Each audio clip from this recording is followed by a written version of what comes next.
Da li dužina suknje ili fizički izgled kandidata, odnosno kandidatkinje, može na bilo koji način imati veze sa njihovom kandidaturom? Ja se nadam da je vaš odgovor bio ne može, međutim, neki mediji misle drugačije.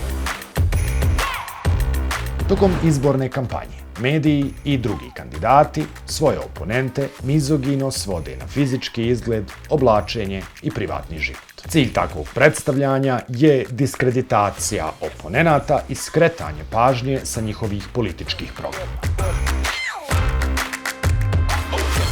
U prethodnim godinama mediji o kandidatkinjama pišu o veličini njihovih grudi, dužini njihove suknje, izmišljenim seksualnim aferama, samo ne naravno o njihovim političkim programima i političkim idejama. Isti kriteriji se gotovo nikada ne primjenjuju na kandidatima.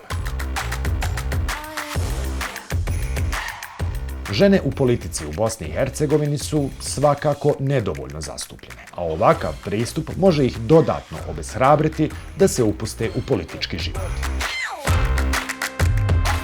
Ukoliko su ovakvi sadržaji objavljeni u štampanim i online medijima, možete ih prijaviti Vijeću za štampu. Ukoliko su pak objavljeni na televiziji i radiju, možete ih prijaviti Regulatornoj agenciji za komunikacije.